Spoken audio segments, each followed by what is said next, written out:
I met a handsome academic genius from my university while clubbing at a bar. Through the hazy smoke I squinted and asked wanna do it. The hottie raised an eyebrow and lazily sprawled on the couch gesturing for me to continue. I got crazy excited and immediately pulled out a homework assignment from my bag. Advanced mathematics, do this. Then she threw a wad of cash. He chuckled lightly, finished my homework without taking the money. The next day the professor called me into his office and patted the handsome guy beside him. Is this the student you mentioned yesterday, the one who hired you at the bar to do her homework? I tucked advanced math in my pocket and advanced math kicked me into the ditch. Drunk and still doing homework at the bar, I could practically tear my hair out from frustration. Just as I was drowning in despair, I caught sight of a handsome guy with glasses sitting across from me. His badge clearly labeled him as a PhD candidate at University A.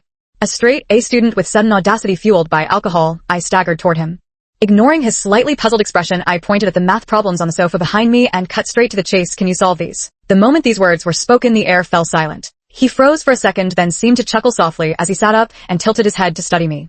Friends nearby immediately craned their necks, shouting things like, "Wow, someone actually dared to hit on Professor Robert." My head was buzzing, and in my panic that he might refuse, I blurted out, "I can pay." Then came another round of teasing cheers. He frowned, shooting a warning glance at his friends. She asked, "Drunk, don't joke around." I'm not joking. Seeing his disbelief, I swiftly grabbed my advanced math homework and slammed it on the table. Do it.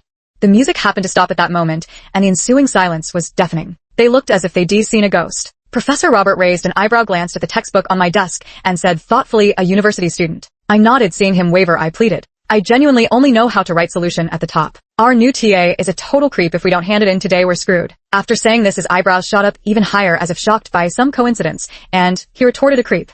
Then, with an expression caught between laughter and exasperation, he asked, "What's your name?" Of course I couldn't let him know my real name, so I choked out, "My name is Adam." Some of his friends were about to burst with suppressed laughter while others were doubled over on the couch. They teased him. "The girl called you a pervert, huh?" The music was a bit loud, so I didn't catch it clearly. But after my relentless pestering, that Professor Robert finally picked up his pen and started writing. I was so moved, I nearly knelt before him. The flickering lights cast shadows across his profile. I swallowed hard, thinking how handsome the math problems were and how difficult he seemed. When the problems were nearly finished, I fumbled for my backpack to pay him. But today my bag felt strangely unfamiliar, the layout completely different from what I remembered. I searched endlessly but couldn't find the money anywhere. "There's money in the side pocket." That familiar lazy voice sounded in my ear again. Oh, so it was in the side pocket. I quickly rummaged through and sure enough found a wad of cash, shoving it all at him as I asked, "How did you know the money was here?" Perhaps because we were standing so close, I could see the light reflecting in his eyes, forming beautiful halos that made his whole person seem to glow. PhD students really are clever. Not only can he solve problems, but he even knows where my money is. Looking at the pile of crumpled bills, I had tossed. The corner of his mouth curled slightly, because this is my bag. Then came another round of laughter. Everyone started teasing him, "Spending your own money to do the homework you assigned Professor Robert. This is something you can brag about for life. Ha ha ha." I frowned in dissatisfaction and retorted, "I'll pay you." Professor Robert rubbed his forehead and led me out, humoring me by saying, "Sure, let us put it on credit. You'll have plenty of chances to pay me back later." After that, I don't remember anything. I woke up in my dorm room. Dazed for 2 seconds, I quickly grabbed my phone and discovered yesterday's homework had already been photographed and submitted. I breathed a sigh of relief, silently marveling at how amazing the top student was. Just as I was about to recall the details of yesterday's exchange with the top student, my roommate suddenly asked with a gossipy expression, "What's your relationship with the teaching assistant?" "What does the teaching assistant have to do with this?" I looked puzzled. My roommate said in surprise, "The teaching assistant brought you back yesterday." After a pause, she added with a gossipy smirk, "You even grabbed his clothes and wouldn't let him leave, insisting he keep helping you." Snap! I heard the sound of my cerebellum shrinking. Ignoring the suggestive tone in my roommate's voice, I asked with a trembling voice, "Our teaching assistant, is his surname G?" She said incredulously, "Robert, he has such a handsome and popular figure. How could you not know his name?" I'm done for. I thought he was just a PhD student. I never imagined he was the teaching assistant himself. I called him a pervert. While my roommate was still questioning me, the teaching assistant's message popped up blatantly at him. After a pause, the second message appeared. "Come to the office, room 303. I'm so screwed. The world has finally gone mad. Whoa. For I walked into the office nervously and immediately spotted the kindly professor smiling while discussing something with a handsome guy. The guy looked familiar, and I started trembling. It was definitely Robert. Unlike his lazy demeanor under the bar lights yesterday, he now appeared somewhat aloof. Sunlight streamed through the blinds onto him, inexplicably giving off an air of distance. When they saw me arrive, they both looked up simultaneously. The professor immediately turned serious and asked, "Hannah, when did you change your name?" Then he pointed at the grating interface on the computer and remarked, "Quite a distinctive new name. The person died yesterday, but was only buried today." Staring at the glaring 3 characters Adam in the name field, I wanted to beat myself to death. The professor patted Robert on the shoulder, both exasperated and amused. "So this is the student you mentioned yesterday, the one who hired you at the bar to do her homework." Robert twirled his pen idly between his slender fingers, neither confirming nor denying. The professor lectured me with the frustration of a mentor seeing wasted potential, speaking earnestly to drive his point home. The more I listened, the more ashamed I felt. I apologized sincerely, my regret so profound it twisted my gut. Robert remained calm, but his expression turned somewhat serious. For this assignment, I hope you'll redo it yourself. You can refer to my work for guidance, but you must develop your own understanding. Only when he said this did I realize the document he'd written for me didn't contain answers at all, just problem-solving approaches and steps. I felt even more ashamed instantly. Last night, he probably had no choice but to write under everyone's watchful eyes when I pestered him relentlessly, yet he didn't set me up. What he wrote were all problem-solving methods for me to learn from. I could cry after how badly I screwed him over. He still remembered to tutor me. As I awkwardly lowered my head to thank him, I suddenly noticed his calves seemed different from ours. I froze completely. Unless I was mistaken, what showed beneath his rolled-up pant leg was a prosthetic limb. After my mind went blank for a moment, I quickly looked up to hide my reaction, only to meet his scrutinizing gaze. Damn, was I found out. A jumble of emotions flooded me, at once leaving me speechless. Robert remained perfectly calm, teasing me playfully, "Am I really that scary?" I shook my head hurriedly and said earnestly, "No, you're actually really nice, TA." I wasn't lying about that. I'd only thought him strict before, but after this incident his image instantly became much more impressive in my eyes. Robert's eyes held a hint of amusement as he countered, "Oh, really?" Just as I was about to nod, the mirth in his eyes deepened as he added meaningfully, "But I heard I'm a pervert." Me, why bring up old grudges now? I stammered a hasty goodbye, professor, before fleeing in panic. That awkward moment from earlier was perfectly smoothed over by his joke. 5. The outcome of this criticism session ended with me having to rewrite my homework. On the way back to the dorm, all I could think about was the faint trace of sadness in his eyes when we locked gazes. As soon as I entered the room, my roommate shrieked, "Oh my god, the only motivation for this course is gone. Our handsome TA is quitting." The way she put it, quitting. Is Robert leaving? My roommate sadly opened the group chat and sighed dejectedly. Sigh, he was only temporarily brought in to help anyway, with his own PhD research pressure being so heavy it's normal for him to leave. I was utterly puzzled. Wait, he's really doing his PhD in our department? My roommate said in shock. Goodness, even the cows at my family's farm run faster than your internet connection. That's Robert the prodigy, who did his bachelor's, master's, and PhD all in computer science, just returned from an international joint training program last year. After my roommate finished explaining his resume to me, it was my turn to be shocked. Truly excellent people excel at everything. They can write code and solve math problems, all while maintaining a full head of hair. Unlike me, who only loses hair, but gains no brains. As my roommate showed me the post detailing his impressive achievements, he grumbled, "Hey, why are there still rumors about him being in poor health?" My heart inexplicably tightened, and I instantly thought of that cold prosthetic limb. Was it really just a rumor? After scrolling through all the posts, my roommate concluded a campus celebrity never involved in any scandals. At this point, she suddenly paused and looked at me with gossipy eyes. "You're the first." Me, that day was truly an accident. Under my roommate's wolf-pack-like gaze, I had no choice but to spill everything that happened yesterday. My roommate burst into laughter, then asked with lingering fear, "You actually went to a bar alone? You've got some nerve. Did you think the bar was your family's business?" I blinked and nodded. "Well, it's my sister's." My roommate froze for a second, then let out a piercing shriek. "That bar has so many chain stores. The rich lady was right beside me all along." That very night, the whole dorm dragged me to my family's place to spend money, all charged to my account. From then on, I joyfully acquired a new nickname, Adam. They declared me their one and only sister, and often imitated Adam's catchphrases in the dorm. Great, now I'll never be able to hold my head up in front of my roommates again. 6. As expected, the teaching assistant was replaced in the next class. My mind kept wandering, but when I thought of that thoroughly written analysis, I forced myself to focus again. Just when I decided to take my homework seriously, I couldn't find my reference book no matter how hard I looked. While scratching my head trying to remember where I'd put it, my sister suddenly called. She seemed busy noisily instructing me on Friday evening. There's a kid I'm supposed to tutor in programming, but I'm out of town. You go instead. Me teaching a kid? Are you kidding? I was about to refuse when my sister continued, "I'll pay you 1,000 per lesson, going or not." I got angry in a fit of rage, gritting my teeth. "I want 2,000. Although I'm quite good at programming, teaching kids still made me a bit nervous. When I was ready and arrived at the location, I forced a friendly smile and rang the doorbell. The moment the door opened, my smile froze on my face, because I saw Robert in his loungewear, equally shocked as we stared at each other face to face. Robert seemed to be trying to recall my name and asked hesitantly, "Hannah, are you looking for me?" I had already lost the ability to speak. Stammering, I explained, "I'm here to tutor the kid." After speaking, I immediately stepped back and apologized. "Sorry, I got the wrong room." Then I turned to flee. Robert's pupils dilated slightly as if shocked by some realization, but then he called out to me as if everything suddenly made sense. "Don't run."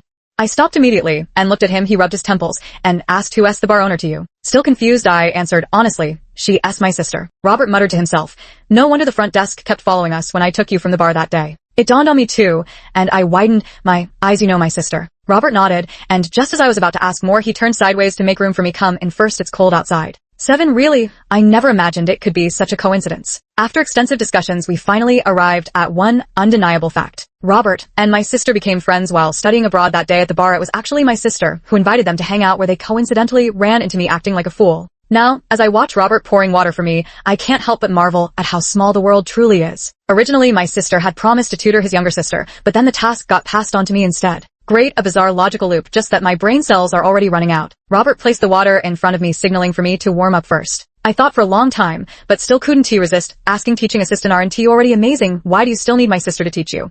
He's a computer genius, the kind the whole department acknowledges. Robert sat on the sofa with a slight headache. That little girl never listens to me. Come to think of it, that makes sense. I remember when my older sister used to teach me math as a kid, I often drove her up the wall. After a pause, he continued, no need to be so formal, and call me professor, just use my name. Oh, now that he mentions it, I recall he is still working on his PhD, so he probably isn't much older than me. Just as I was about to say more, the door suddenly opened. A child in school uniform came bouncing in, but the smile froze on their face the moment they saw Robert. Nervously, they said, hello, big brother. After brief introductions, we went upstairs for the tutoring session. The whole tutoring atmosphere was excellent. The younger sister was worlds apart from her brother in temperament. She was incredibly lively. At first, she called me Teacher Song, but soon switched to calling me Big Sister. Who understands the gold standard behind this Big Sister title? Having been the younger sister for so long, I've dreamed of becoming an elder sister. Time slipped away unnoticed, and when the alarm rang, I was still talking with unfulfilled enthusiasm. Xiaowei and I playfully went downstairs together, agreeing to meet again next week. To my surprise, Robert was still sitting on the living room sofa reading. He hadn't left after all. Seeing us come downstairs, he looked up from his book. My gaze didn't have time to retreat, and our eyes met directly. He was wearing loungewear, which gave him a much more domestic air, softening his usual aloofness and making him appear very gentle. He walked over and handed me a glass of water. You've worked hard. I was still somewhat nervous talking to him, not daring to look at him much. I picked up the water and took small sips. Robert glanced at the time, stood up, and said to me, let's go. It's too late. I'll walk you back to school. Xiaowei asked curiously, bro, why are you still home at this hour? No lab check-in today. Robert was silent for a moment before replying, it was on my way, so I waited a bit. So he was waiting for me. A sudden warmth bloomed in my chest. This guy might seem reserved, but he is actually quite thoughtful. Xiaowei and I hit it off so well that she insisted on seeing me off too, so we both got into Robert's car together. The whole way, we were the ones chattering away, while Robert remained silent, as usual, only responding with a few words when directly addressed. No wonder my sister is scared of you. I thought to myself, this guy is way too icy. We were laughing happily when suddenly Xiaowei let out a surprised huh and turned on her flashlight to peer into the gap between the seats. I curiously followed her to take a look. I discovered a book wedged into the crevice in an extremely twisted manner. Xiaowei was burning with curiosity and asked, bro, why did you hide a book here? To be honest, I was curious too. After all, my roommate had told me that Robert cherished books like his own life and was very neat by all logic. He shouldn't have treated a book so roughly. Hearing this, Robert also seemed puzzled, but since he was driving, he didn't turn around and just said, then help me take it out and see what it is. With permission granted, the two of us huffed and puffed as we pulled the book out. The moment we flipped the cover over and shone the flashlight on it, I was utterly petrified on the spot. Xiaowei carefully examined the title and slowly read aloud, Mathematical Analysis Problem Set. Is this a university textbook? Me, if I'm not mistaken, that chicken scratch handwriting should be mine. Robert clearly realized something too, his voice tinged with amusement as he recalled, yeah, from university. Xiaowei was utterly puzzled. Whose is this? Why does it seem like they didn't like this book at all? Sweetie, stop asking. Your big sister is already sweating bullets here. The dead memories suddenly came back to attack me. That night when he drove me home and lectured me about studying properly, I impatiently stuffed the materials into the gap, out of sight, out of mind. No wonder I couldn't find the book the other day, no matter how hard I looked. Robert seemed unable to hold back a soft laugh as he teased, yes, seems like you absolutely loathe this course. Enough, stop talking. I did hate it back then, but I've turned over a new leaf now. I'm a completely law-abiding citizen. Just as Xiaowei was about to flip through more pages, I quickly snatched it back, afraid she might discover my name, and explained, I think I know who owns this book. I'll return it to her. Still curious, she cleverly spotted the inconsistency. You know her then? Why was it in my brother's car? Me kids these days aren't so easy to fool anymore. Seeing that I couldn't talk my way out of it, I had no choice but to brazen it out because Big Brother knows them too. Then I turned to Robert for help, thoughtlessly following Xiaowei's way of addressing him, right, Big Brother. Robert's fingers tapped irregularly on the steering wheel, seemingly flustered, remaining silent, without saying a word. I was afraid he wouldn't buy my story, and was about to say more when he cleared his throat, his voice somewhat stiff. Yes, I know her. I could have knelt right then and there to thank him for saving my life. Xiaowei tilted her head in thought, still seeming to sense something wasn't quite right. As luck would have it, the candid back view photo ID taken and tucked inside the book chose that moment to slip out under its own weight. Xiaowei snatched it up with lightning reflexes, studied it at length, then looked between us with the air of someone realizing they're being kept in the dark. Finally spotting the anomaly, she gasped excitedly, bro, is this my future sister-in-law's book? I nearly jumped out of my skin, waving my hands frantically. Absolutely not. Robert was clearly also stunned by the childish train of thought, looking slightly awkward, but keeping his voice calm. No. Xiaowei, seeing our strong reactions, wore an expression of understanding and didn't ask further. After that, no matter what she said to me, my mind kept wandering out of the corner of my eye. I noticed Robert's back as he drove, and I couldn't tell if it was my imagination, but I kept feeling like his ears were turning red. 10 Fortunately, we arrived safely at the school gate, and for the first time the sight of the campus entrance felt so welcoming. I couldn't wait to yank open the car door, throwing out a hasty goodbye before fleeing in panic. I wandered around the playground for a long time, only returning to the dormitory at a leisurely pace after calming down. My roommate happened to be gossiping about Robert, wearing a gossipy expression as she said, "Hey, this big shot was acting strange in the lab just now." Pretending not to care while actually eavesdropping, my roommate saw through me, but didn't he call it out, continuing, "He actually made multiple coding mistakes. The screen was full of red errors." My barely calmed emotions were stirred up again. I don't know what's wrong with me either, but my face started burning too. My roommate studied me for a long moment before asking suspiciously, "Who wrote error codes on your face? It's so red." "Stop talking, I'm going to die of embarrassment." I hastily explained it was from the cold before rushing to wash up and burrowing under the covers. My mind was filled with the imagined scene of Robert sitting by his computer staring blankly at a screen full of red error codes. I must be going crazy. 11 After finally stabilizing my emotions over the course of a week, Friday arrived again. I hesitated as I walked to his doorstep, but suddenly felt afraid. What if I ran into him again? After what happened last time, I wasn't sure how to interact with him. Just as I was muttering to myself, a familiar voice sounded behind me. "Why aren't you going in?" I suddenly turned around and found Robert not far behind me, unsure how long he'd been there. I was already nervous, and now his question left me even more flustered, because I don't have a key. What nonsense am I saying? Have I lost my mind? Robert was momentarily stunned by this answer, but upon reflection it made perfect sense. He could only walk over and unlock the door. "I have one coming now." The door opened and warm air rushed in, instantly fogging up my glasses. As I followed Robert forward, I tried hard to make sense of what was in front of me. Suddenly, I tripped and stumbled forward, instinctively grabbing onto something. When I recovered, I realized I was tightly gripping Robert's arm, pulling him off balance with me. "Be careful," a deep voice sounded by my ear, and I looked up. The fog on my glasses gradually cleared, and Robert slowly came into view, like a painted oil portrait. Only when my eyes met his calm, unreadable gaze did I snap back to reality. My heart began pounding uncontrollably. "Sorry," I released his hand, and instantly jumped aside. But then I thought about whether him helping me up might strain his leg, and before my brain could process it, I was already over there supporting him. Robert looked at me strangely, seeming somewhat amused. "What am I doing?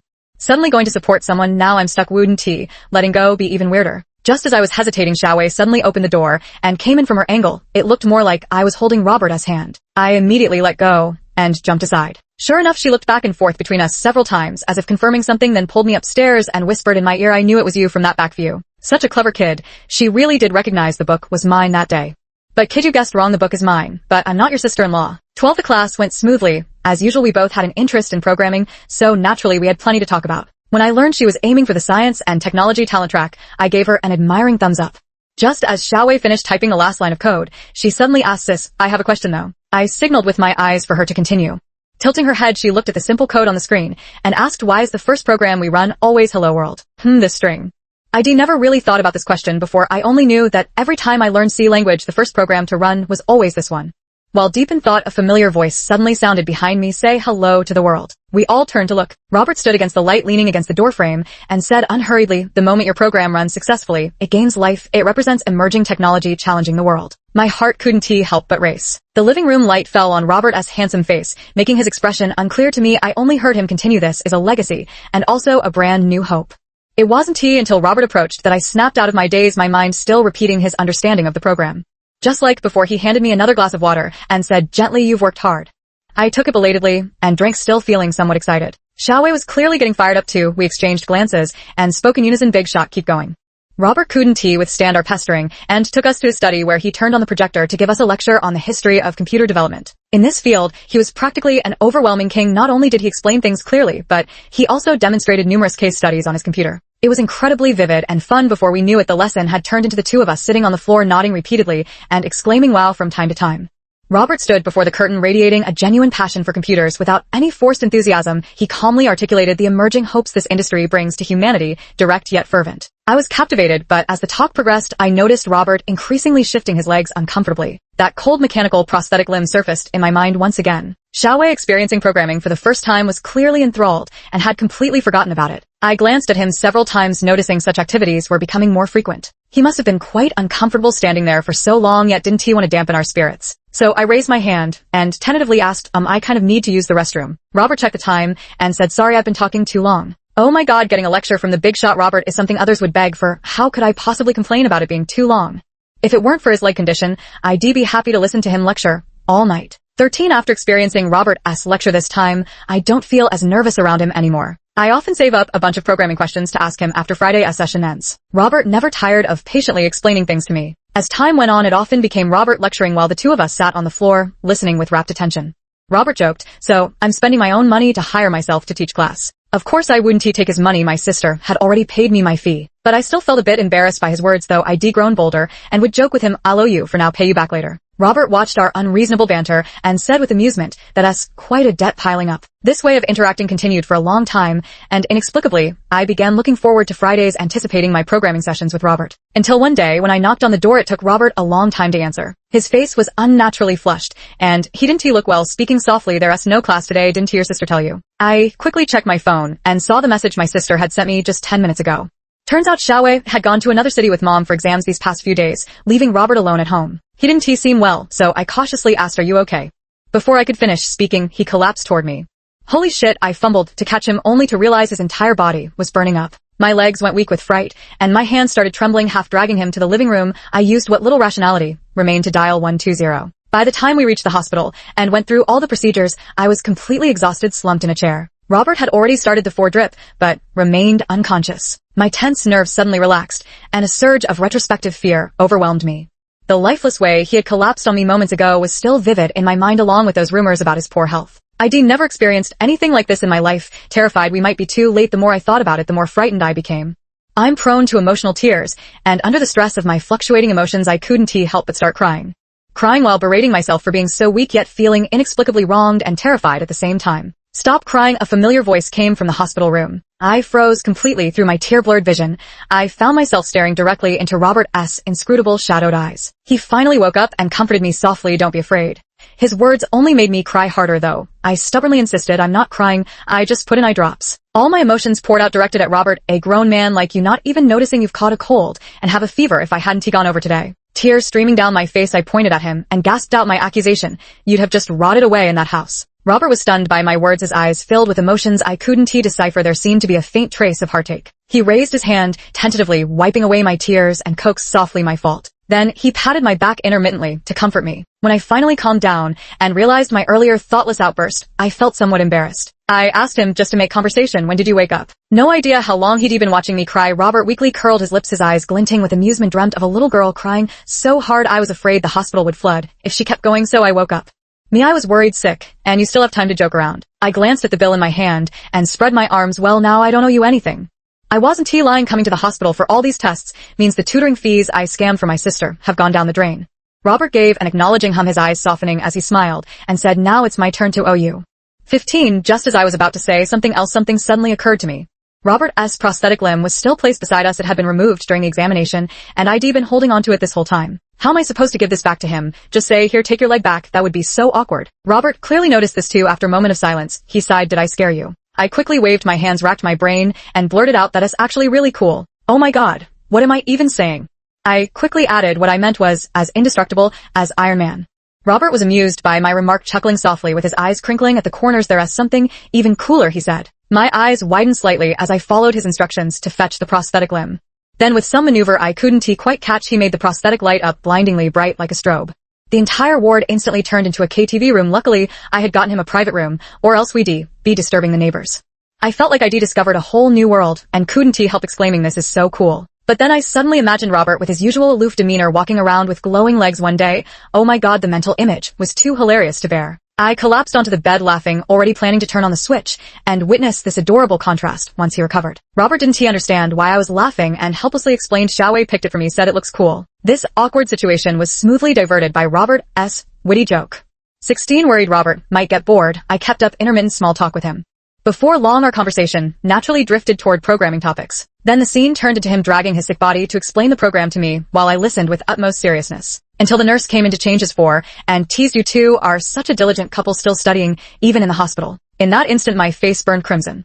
Just as I was about to explain, she had already left. Suddenly the atmosphere became awkward again. I cleared my throat, deciding to steer clear of academic topics, and asked another question. I was particularly curious about why did you come back to China? Robert looked at me with amusement, as if puzzled by how quickly I changed the subject. Truth be told, I had ulterior motives. That rumor about him returning due to poor health kept nagging at me, making me worry about him despite myself. Robert rubbed his temples helplessly. It wasn't because of health issues. He explained with a smile that his joint training program would only last a year or two, and besides, he didn't want to stay abroad anyway.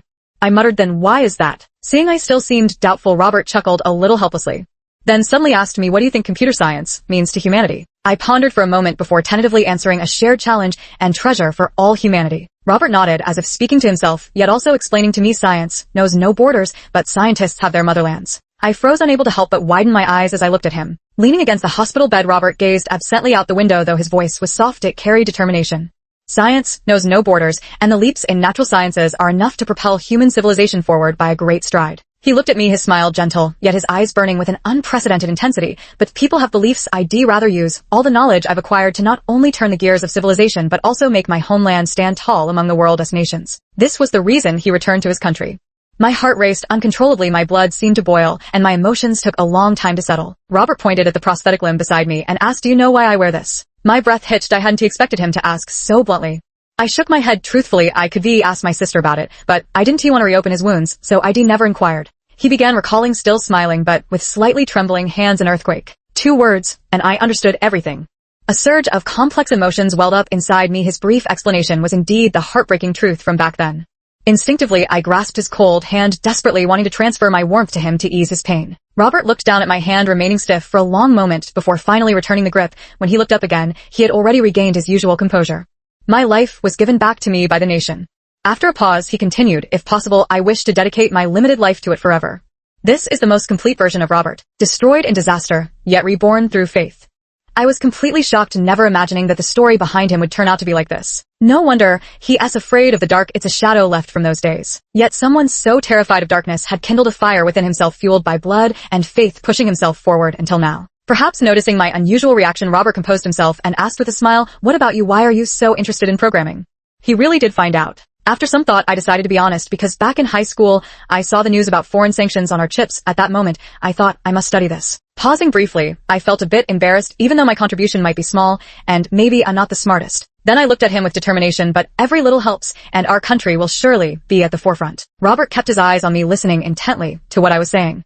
Afraid he might think I was bragging, I quickly explained I was drunk at the bar that day and couldn't solve the problems, so I lost my senses for a moment. At this point, the corners of his lips curled up slightly, as if he remembered something. Seeing his expression, my voice grew increasingly timid as I mumbled, my grades are usually pretty good. Robert's smile gradually widened as he nodded, saying, I believe in you, and I believe in everyone in our industry who's working hard for this. By the time we finished talking, I suddenly realized it was already past curfew. Oh no, I hurriedly checked my phone and found over a dozen missed calls, all from my roommates. I'm doomed. I set my phone to silent because of the tutoring session, and hadn't noticed at all. My hands trembled as I dialed the number, and my roommate immediately shrieked, you scared the hell out of me, you're really my one and only Adam. I lowered my voice and quickly apologized, explaining that I was keeping a friend company in the hospital. My roommate asked suspiciously, is this friend male or female? Glancing sideways at Robert, the first had no choice but to admit male. My roommate immediately screeched like a monkey from the rainforest, my CP is about to be, and you actually forgot Robert by the Daming Lake. I nearly dropped to my knees in exasperation. Out of the corner of my eye, I saw Robert indeed raise an eyebrow, studying me with curiosity. Afraid she'd spout more nonsense, I hastily told her I was fine and hung up the phone. Then an eerie silence fell between us. Robert broke the silence, asking with amusement, why do they call you Adam? You should be. Just left the silence unbroken, not a single word you've said pleases me.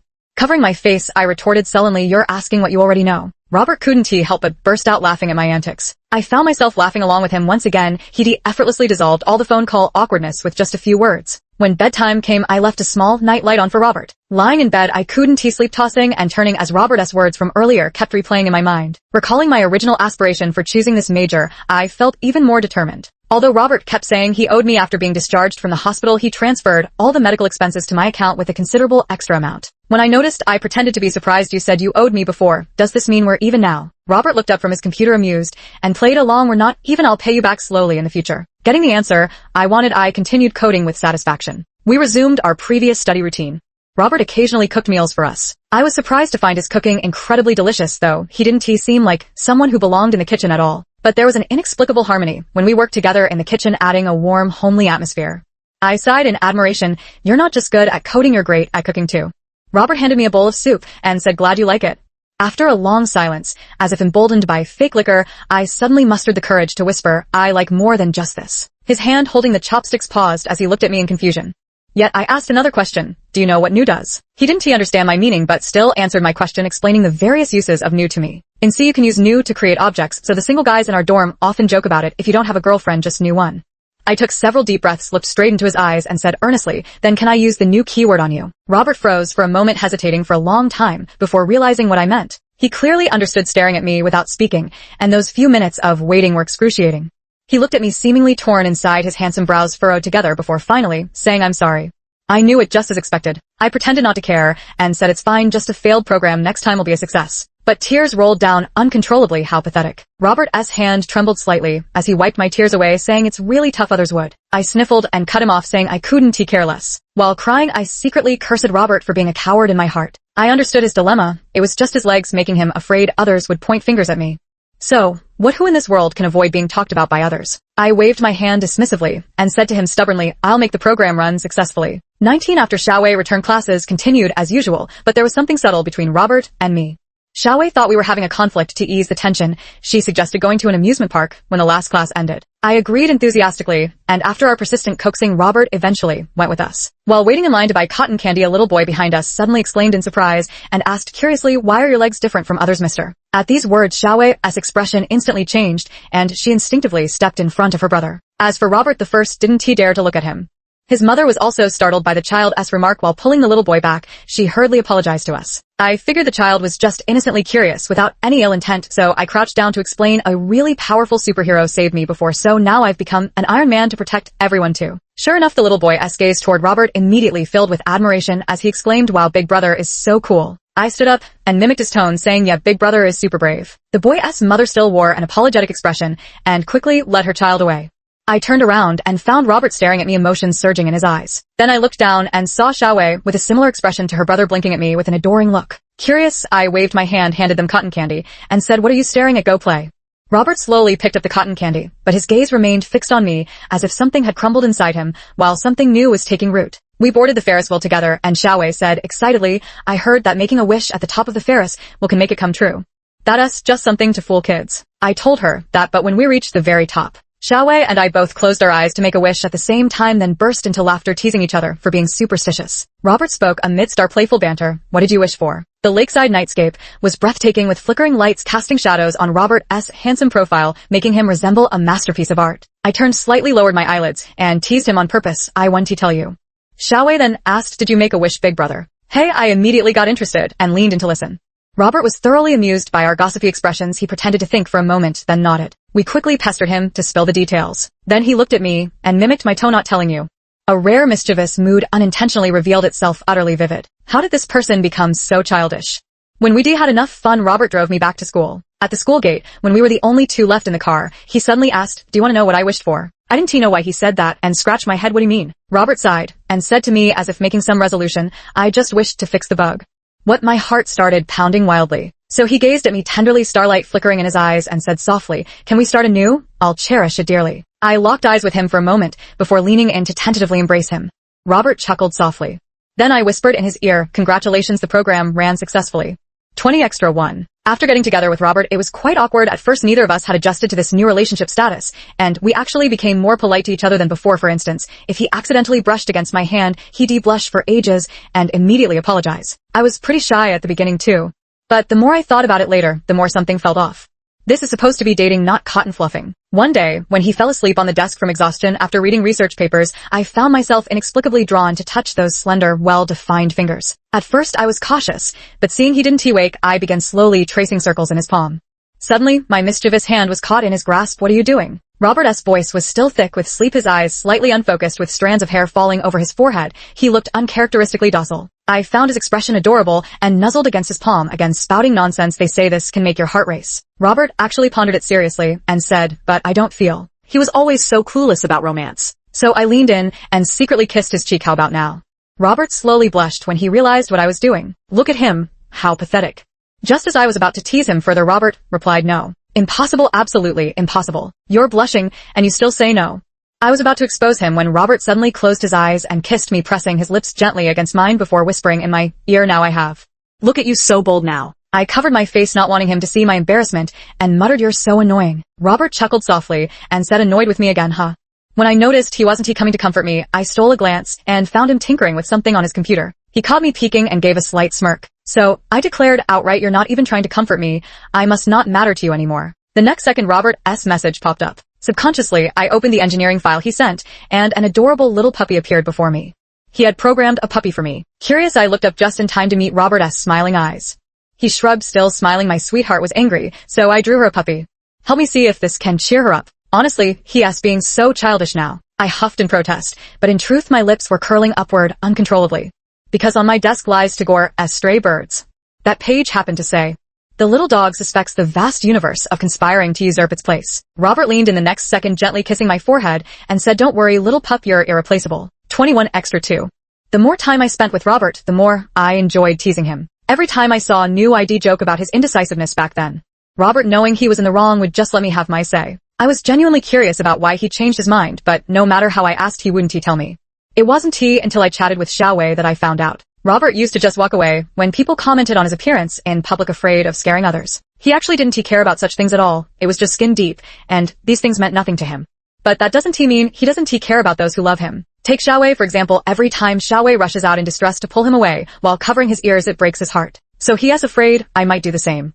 But after what happened last time, he realized my thought process operates completely differently from others. I'll take the initiative to lay everything out in the sunlight, turning misunderstandings and mockery into courage and encouragement. Xiaowei looked at me with admiration. Sis, you were absolutely dashing in that moment. I patted her head and assured her next time something like this happens, your big sis can handle double the trouble. 22 extra story 3. Not long after my sister came back. While having dinner with her, I kept feeling her gaze on me was a bit odd. The next moment she casually remarked, big boss Robert actually has a girlfriend now. I choked on my food and asked somewhat guiltily, how do you know, sis?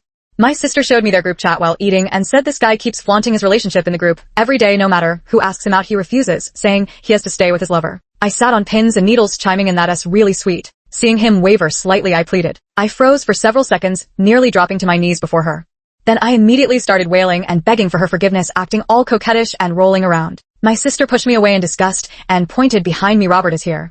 Thinking she was pulling my leg again, I kept clinging to her and said not even 10 Roberts could compare to my sister. The next moment, a familiar voice sounded behind me. Oh really? Holy shit, I turned my stiffened head to look and saw Robert squinting at me with an ambiguous smirk. The air was thick with the unspoken words, I'm screwed. My sister promptly spoke up, telling him to take me away so I wouldn't interfere with her important business. I asked curiously, what important business do you have? Then following her gaze, a man in a suit leaned against the car door, watching us expressionlessly. It was unclear how long he'd been waiting there, exuding an overwhelming sense of authority. Robert pulled me along as we walked, his voice carrying a hint of aggression. You should worry about yourself first. When only the two of us remained, I spoke first, asking how he had managed to convince my sister. Robert didn't answer, but instead nodded with emotion. I heard, I'm not important, huh? How petty. But knowing I was in the wrong, I leaned in and kissed him on the cheek. Will this make it up to you? Robert raised an eyebrow, his face clearly saying that's it. Closing my eyes and stealing my heart, I stood on tiptoe and kissed him properly. Robert's pupils dilated, slightly hesitating for just a moment before cupping the back of my head to deepen the kiss. After what felt like ages, he finally released me and murmured in my ear, this will do. Then I couldn't help but bury my face in his chest and laugh. The winter sun bathed us in its warm glow, wrapping us completely in light, just as our future together shone brilliantly bright. The end.